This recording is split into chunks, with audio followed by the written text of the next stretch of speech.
नमस्कार, मैं हूं अनिल कुमार भारती और आप देखना स्टार्ट कर दिए हैं एनसीआर तक न्यूज।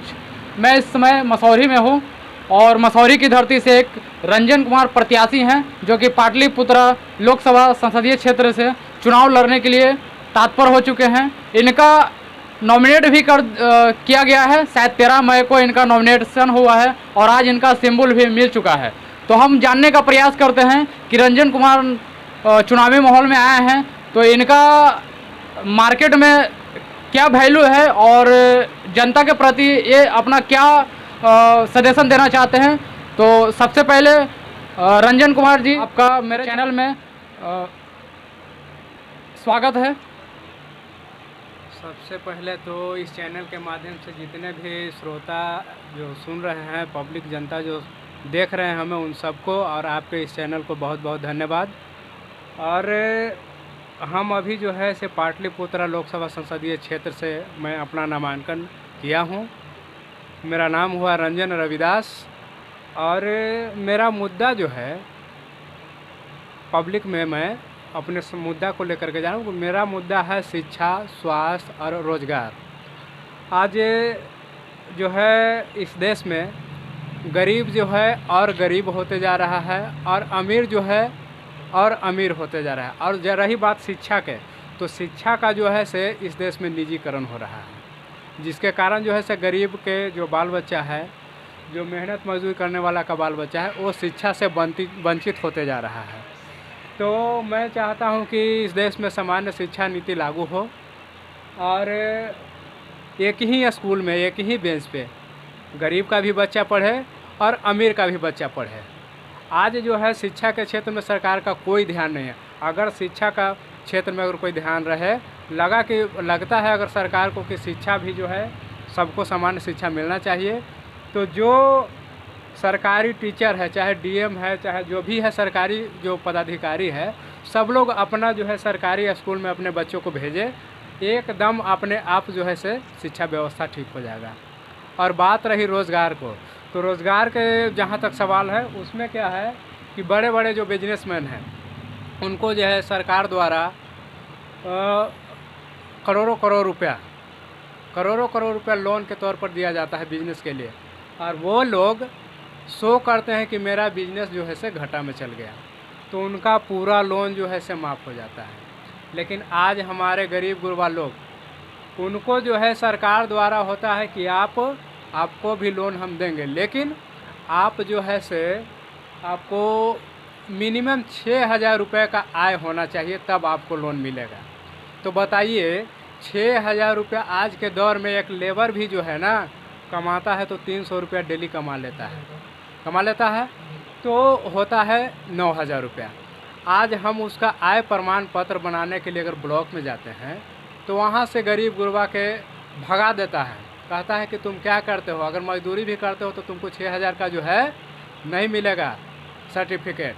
वो किसको मिलता है, तो पैसा दे करके हाल ही में हुआ है मुख्यमंत्री का जो था कि 2-2 लाख रुपया मिलेगा गरीब गुरबा को बिजनेस करने के लिए, तो उसमें था कि आपको 6,000 का इनकम दिखाना होगा, इनकम सर्टिफिकेट दिखाना होगा। वो किसको मिला इनकम सर्टिफिकेट, वो 2-2 हज़ार 3-3 हज़ार रुपया में, देखिएगा ऑन रिकॉर्ड है यूट्यूब पे, 2-2 हज़ार 3-3 हज़ार रुपये ले करके और जो है इनकम सर्टिफिकेट बनाने का काम किया है ब्लॉक में। आप निर्दलीय लड़ रहे हैं क्या? हाँ, अभी तो हम निर्दलीय हैं। रंजन जी, आपने तो बात बहुत बड़ी कर दी, तो हम ये जानना चाहते हैं कि आप चुनावी मैदान में पहली बार आए हैं, तो आपको क्या लगता है कि लोग आपको पसंद करेंगे? एकदम पसंद करेंगे। जो पूंजीवाद और जो गरीब गुरबा लोग हैं, जो पूंजीवाद के खिलाफ है, जो पूंजीवादी लोग जो शोषण किए हैं गरीब गुरबा पर, तो गरीब गुरबा लोग मेरे साथ हैं। और गरीब के बेटा हम रंजन कुमार, मैं भी एक मेहनत मजदूरी करता हूं, और मेहनत मजदूरी कर करके और जो है से मैं एक पैसा पब्लिक से ही, मेरा इतना औकात नहीं कि हम खुद से नॉमिनेशन तक करवा लें, एक पैसा पब्लिक ने मुझे जोड़ करके दिया है। खून पसीना का कमाई 10 रुपया 20 रुपया कर करके हमको चुनाव लड़ाने का गरीब गुरबा काम किया है।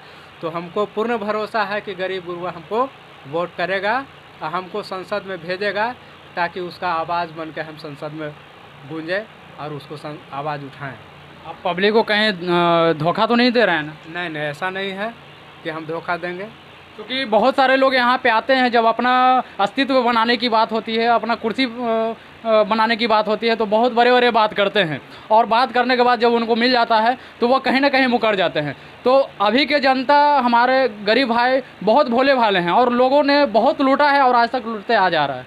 तो हम चाहते हैं कि जिस तरह से जनता को लूट रहा था नेता लोग, उस तरह से आपके मन में कभी भ्रम तो नहीं ना आएगा? नहीं नहीं, ऐसा नहीं है। हम खुद मजदूर हैं, आपको पहले बता दें कि हम खुद मजदूर हैं, और मजदूर के कष्ट को हम भली भांति समझते हैं। बहुत सारे नेता लोग भी तो दर्शाते हैं कि हम ये थे वो थे, लेकिन बाद में जब अपने पद पे आ जाते हैं तो अपना रुतबा दिखाने लगते हैं। ऐसा नहीं है। मेरे क्षेत्र में जो पाटलिपुत्र जो क्षेत्र है, उसमें देख लीजिए कौन कौन है जो संघर्ष से निकले हुए नेता हैं।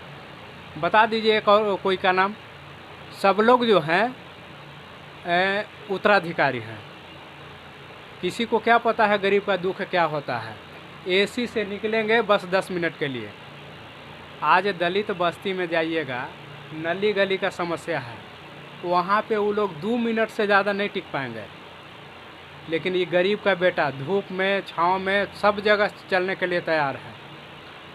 मैं कभी पब्लिक को धोखा नहीं, खास करके गरीब गुरबा के लोगों को, चाहे वो किसी भी जात का हो, मैं धोखा नहीं। चलिए, 1 जून का आपका वोटिंग पड़ने वाला है, क्या आपका सिंबल मिल चुका है? हाँ, मेरा सिंबल मिल चुका है। आज दर्शकों का सिंबल बता सकते हैं?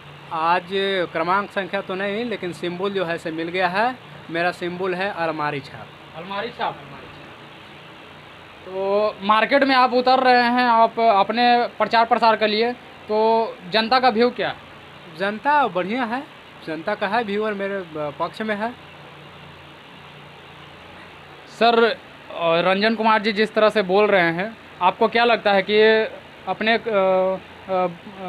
जब चेयर पे बैठ जाएंगे, आप संसदीय क्षेत्र में आप जब आ जाएंगे, तो क्या ये काम कर पाएंगे? जरूर काम करेंगे। एक गरीब आदमी का बेटा मजदूरी करके जानता है किस तरह मजदूरी किया जाता है, वो भली भांति दुख को जानता है। इसलिए हमें पूर्ण विश्वास है ये गरीब का जरूर काम करेंगे।